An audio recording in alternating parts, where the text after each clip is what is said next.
যিখন ভাৰতবৰ্ষত আমি জন্মগ্ৰহণ কৰিছোঁ, এই ভাৰতবৰ্ষৰ যদি ইতিহাস চাই তেনেহ'লে ভাৰতৰ ইতিহাস পৃথিৱীৰ ইতিহাসৰ বহু শিক্ষাৰ ক্ষেত্ৰত বহুত আগত। যীশু খ্ৰীষ্টৰ জন্মৰ 350 বছৰ আগতেই এইখন ভাৰতবৰ্ষতে পৃথিৱীত নোহোৱা নোপোজা তক্ষশিলা বিশ্ববিদ্যালয় প্ৰতিষ্ঠা হৈছিলে। কেৱল মনত ৰাখিব, কোনো বিশ্ববিদ্যালয় পৃথিৱীত জন্ম নোহোৱাৰ ক্ষণত যিখন ভাৰতবৰ্ষত তক্ষশিলা বিশ্ববিদ্যালয় প্ৰতিষ্ঠা হৈছিল খ্ৰীষ্ট জন্মৰো 350 বছৰ আগত। যিখন ভাৰতবৰ্ষত নালন্দা বিশ্ববিদ্যালয়ে হাজাৰ হাজাৰ বিভিন্ন প্ৰান্তৰ পৰা অহা শিক্ষাগুৰু ছাত্ৰ ছাত্ৰীক শিক্ষা প্ৰদান কৰিছিল এইখন ভাৰতবৰ্ষ। যিখন ভাৰতবৰ্ষত আৰ্যভট্টই শূন্যৰ আৱিষ্কাৰ কৰিছিল এইখন ভাৰতবৰ্ষত। যিখন ভাৰতবৰ্ষত পৃথিৱীৰ সকলো মানুহ অন্ধকাৰত ডুব গৈ আছিল সেইখন ভাৰতবৰ্ষতে মান মন্দিৰ তৈয়াৰ কৰি আকাশৰ গ্ৰহ নক্ষত্ৰৰ আৱিষ্কাৰ কৰিছিল এইখন ভাৰতবৰ্ষ। এইখন ভাৰতবৰ্ষত তক্ষশিলা বিশ্ববিদ্যালয়ত পঢ়িবলৈ আহিছিল আসনৰ সংখ্যা কিমান আছিল জানে? 10,000। তক্ষশিলা বিশ্ববিদ্যালয়ত আসনৰ সংখ্যা আছিল 10,000 আৰু বিষয় আছিল, ডিপাৰ্টমেণ্ট আছিল 68টা। 16 বছৰৰ ওপৰৰ ছাত্ৰ ছাত্ৰীয়ে অধ্যয়ন কৰিবলৈ হয় বিশ্ববিদ্যালয়খন পৃথিৱীৰ ভিতৰতে প্ৰথমখন বিশ্ববিদ্যালয়। তাৰ গৌৰৱৰ অধিকাৰী আমি। এইখন ভাৰতবৰ্ষ, যিখন ভাৰতবৰ্ষক আমি আৰম্ভ কৰোঁ অথৰ্ব বেদত পোৱা যিখন মগধ, যিখন ৰাজ্য, সেই ৰাজ্যখনৰ জন্মও আজিলৈকে ইতিহাসে আৱিষ্কাৰ কৰিব পৰা নাই। তথাপি খ্ৰীষ্টপূৰ্বৰ প্ৰায় 500 পৰা 600 বছৰ ভিতৰত মগধৰ জন্ম। আৰু মগধৰ প্ৰসংগ মই এইকাৰণেই কৈছোঁ, এই মগধতে যিগৰাকী ব্যক্তিৰ কথা, আমি ছক্ৰেটিছৰ কথা কওঁ, যীশু খ্ৰীষ্টৰ জন্মৰ 450 বছৰ আগত এথেন্সত জন্ম হোৱা ছক্ৰেটিছ, য'ত কেৱল মন মন্দিৰত মানুহৰ পূজা হোৱা নাছিল, মন্দিৰত দেৱতাৰ পূজা হৈছিল। সেই সময়ত ছক্ৰেটিছে মানুহৰ পূজা কৰিবৰ কাৰণে মানুহক আহ্বান জনাইছিল। মেন, মেটাৰ, নেচাৰ, এই গোটেইকেইটা বিষয় লৈ তেখেতে আৰম্ভ কৰিছিল। আৰু সেইকাৰণে কোনো মহাবিদ্যালয় বিশ্ববিদ্যালয়ত কোনো পাঠশালাত শিক্ষা গ্ৰহণ নকৰা সেইজন ব্যক্তিক আমি নাম দিছিলোঁ দ্য টিচাৰ অৱ মেনকাইণ্ড। মানৱ জাতিৰ যিগৰাকী শিক্ষক, তেখেতৰ বেলেগ শিক্ষক হোৱাৰ কোনো প্ৰয়োজন নাই। এইখন ভাৰতবৰ্ষৰ মগধত যিগৰাকী বিশেষ ব্যক্তিৰ কথা মই ক'ব ওলাইছোঁ, মই কৈছোঁৱেই যে পণ্ডিতক পূজা কৰা দেশ এইখন ভাৰতবৰ্ষ। চন্দ্ৰগুপ্ত বা সমুদ্ৰগুপ্ত ৰাজ্যত যিগৰাকী পণ্ডিতক আটাইতকৈ শ্ৰদ্ধা কৰা হৈছিল, সেই পণ্ডিতগৰাকী আপোনালোকে জানে, তেখেত হৈছে চাণক্য। আৰু এই চাণক্যয়ো খ্ৰীষ্টপূৰ্বৰ কিমান বছৰ আগতে নিজৰ পাণ্ডিত্যৰ গুণত, নিজৰ মননশীলতাৰ গুণত, নিজৰ বৌদ্ধিক চিন্তাৰ দলত কেনেকৈ মানুহৰ অন্তৰ জয় কৰিব পাৰিছিল। আজি কলেজ শিক্ষক সন্থাই ইতিমধ্যে কৈছে যে শ্ৰীমন্ত শংকৰদেৱ সংঘই যেনেকৈ এটা ক্ষেত্ৰত কাম কৰি আছে, কলেজ শিক্ষক সন্থাই তেনে ক্ষেত্ৰতে কাম কৰি আছে। আজি প্ৰায় 17খন গ্ৰন্থ ইয়াত উন্মোচন হৈছে। আচলতে গ্ৰন্থৰ ইয়াত মেলা হৈছে।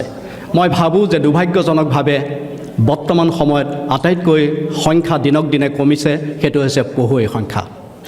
ইণ্টাৰনেটৰ যুগত, তথ্য প্ৰযুক্তিৰ যুগত মানুহবিলাক বেছিকৈ সহজতে পাব পৰা তথ্য প্ৰযুক্তিৰ মাজত নিজকে নিৰূপিত কৰি কিতাপ পঢ়াৰ অভ্যাস কমি পেলাইছে।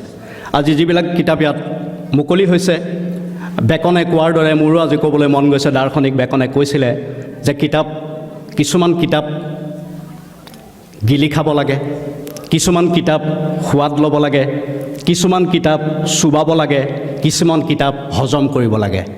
আকৌ কৈছোঁ, কিছুমান কিতাপ সোৱাদ ল'ব লাগে, কিছুমান কিতাপ গিলি থ'ব লাগে, কিছুমান কিতাপ চুবাব লাগে, কিছুমান কিতাপ হজম কৰিব লাগে। আমাৰ গিলি খোৱা, স্বাদ লোৱা এই সংখ্যাৰে বেছি। কিতাপখন পঢ়িলে নপঢ়িলোঁ, বেটুপাত পঢ়িলোঁ, এখন কিতাপ মই পঢ়িছোঁ, ভিতৰত কি আছে নাজানে। মোক আজি এখন গ্ৰন্থ উন্মোচন কৰিবলৈ দিছে, তাৰ নাম হৈছে অভিব্যক্তি। সম্ভৱ কিতাপখন তাতে আছে, অভিব্যক্তি। আৰু সম্পাদনা কৰিছে মহিলাসকলে। আৰু মহিলাসকলে দুৰ্যোগৰ কথাটো কৈ শেষ কৰিব নোৱাৰি, তাত অলংকাৰৰ কথা কোৱা হৈছে যে অভিব্যক্তি আৰু অনুকৃতিৰ কথা কৈছিল এৰিষ্টটলে। এৰিষ্টটলে অনুকৃতিৰ কথা কৈছিল, মই আজি অনুভূতিৰ কথা কৈছোঁ। এই অভিব্যক্তি আৰু অনুকৃতিয়ে মানুহক জীৱনক নিজক পৰিচয় কৰে। আজি মঞ্চ ভ্ৰাম্যমানৰ কথা হৈছে, মঞ্চত যে নাটক চাবলৈ আহিছোঁ, কিয় আহিম? কিহৰ কাৰণে মঞ্চত নাটক চাবলৈ আহিম? কাৰণ এইখন মঞ্চত আমাৰ অনুকৃতি প্ৰদৰ্শন হ'ব। ইয়াত কেলৈ আহিছোঁ? কাৰণ ইয়াত আমাৰ অভিব্যক্তি প্ৰকাশ হ'ব, সেইকাৰণে আহিছোঁ। গহনা পিন্ধিছোঁ, অলংকাৰ পিন্ধিছোঁ, বহুত কিবা কিবি পিন্ধিছোঁ, কিন্তু আচল অলংকাৰ কি? হাতৰ অলংকাৰ দান দিয়া, ডিঙিৰ অলংকাৰ ভাল কথা কোৱা, কাণৰ অলংকাৰ ভাল কথা শুনা, এইবিলাক অলংকাৰ বাদ দি হাতে কাণে অলংকাৰ পিন্ধি আমি সমাজখনক অলংকাৰে জাগৃত কৰিবৰ কাৰণে অলংকাৰ সৰ্বস্ব কৰিবৰ কাৰণে টকা ধন সৰ্বস্ব কৰিবলৈ যাওঁতে আমাৰ সতি সন্ততি আমাৰ পৰা বহুত দূৰলৈ এৰি গ'ল। সকলো পৃথিৱীতে মানুহৰ সংখ্যা বৃদ্ধি পালে, কিন্তু দুৰ্ভাগ্যজনকভাৱে শিক্ষাৰ সংখ্যাৰ বৃদ্ধি পোৱাৰ পিছতো দুৰ্ভাগ্যজনকভাৱে এতিয়াও আমাৰ বহু পিতৃ পুৰুষ ককাদেউতা অকলশৰীয়া হৈ গৈছে। কাৰণ শিক্ষাই আপোনালোকক দূৰলৈ লৈ গ'ল। কেৱল ডাঙৰ ডাঙৰ চাকৰি, ডাঙৰ ডাঙৰ অৰ্থ কৰি সংগ্ৰহ কৰা ডাঙৰ মেচিন তৈয়াৰ কৰাৰ কাৰণে আজি মোৰ মা আৰু দেউতা ককাদেউতাই দুৰ্ভোগ ভুগিবলগীয়া হ'ল। মানুহৰ সংখ্যা চাৰিওফালে বৃদ্ধি পালে, কিন্তু মানৱীয় প্ৰমূল্যবোধ দিনে দিনে হেৰাই যাবলৈ ধৰিলে। মানুহক মৰম কৰা, মানুহক স্নেহ কৰা, শিক্ষাগুৰুক সন্মান কৰা, যেন দিনক দিনে ছাত্ৰ ছাত্ৰী আৰু শিক্ষাগুৰুৰ ব্যৱধান বাঢ়ি গৈ আছে। বহু ছাত্ৰ ছাত্ৰীয়ে বিদ্যালয়ৰ ভিতৰতহে শিক্ষক, বাহিৰত ওলোৱাৰ লগে লগে শিক্ষক নহয়। তাৰমানে উইদিন দ্য কলেজ, মই নিজেও কলেজত আৰম্ভ কৰিছিলোঁ 92 চনত 93 চনত গুৱাহাটী বিশ্ববিদ্যালয়ৰ পৰা ওলাই আহি কলেজত আৰম্ভ কৰিছিলোঁ। মোৰ পিছফালে আগফালে এটা PhD নামৰ এটা সংখ্যা, PhD বুলি এটা শব্দ লিখি ৰাখিব লাগে, কিন্তু মই এইটো লিখিব বিচৰা নাই আৰু মই নিলিখোঁ জীৱনত। এইকাৰণে যে মোৰ আচল পৰিচয় সিমানতে শেষ হোৱা নাই। গতিকে মহাপুৰুষ শ্ৰীমন্ত শংকৰদেৱ গুৰুজনাৰ দৃষ্টিভংগীৰে মই ক'ব বিচাৰোঁ যে প্ৰমূল্যবোধ বৃদ্ধি কৰিবৰ কাৰণে মই আজি মঞ্চৰ পৰা অসম শিক্ষক সন্থাৰ আমাৰ যে ছাত্ৰ ছাত্ৰীবিলাক যে বেয়া হৈছে তাৰ দুখ কোন? শিক্ষকক বা সন্মান কোনে দিব? আপোনালোকে কওকচোন, শিক্ষকে সন্মান কাৰ পৰা পাব?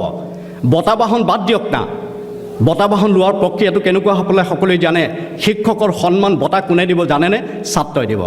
মাধৱ পুৰুষে যদি শংকৰদেৱক বঁটা নিদিলেহেঁতেন, আজি নোবেল বঁটাতকৈ ডাঙৰ এটা বঁটা মাধৱ পুৰুষে শংকৰদেৱৰ গীত হৈ গ'ল সৰ্বগুণাকাৰ।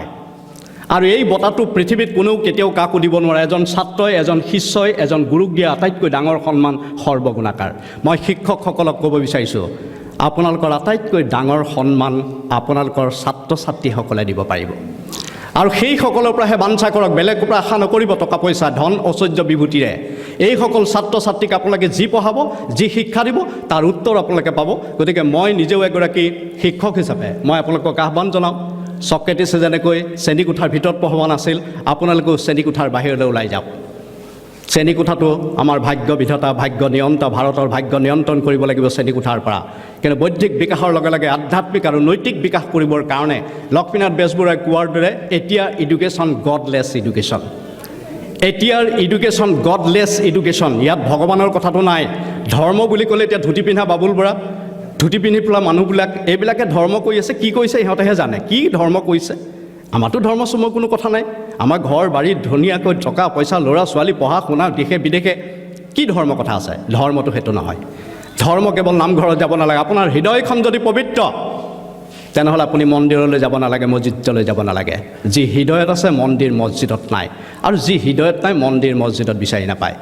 সেইকাৰণে দিয়ক, যিমান পায় দান দিয়ক, শিক্ষাদান দিয়ক, যিমান পায় তিমানেই মানুহক দান দিয়ক, যিমান পায় তিমানেই শিক্ষা গ্ৰহণ কৰক, জ্ঞান গ্ৰহণ কৰক।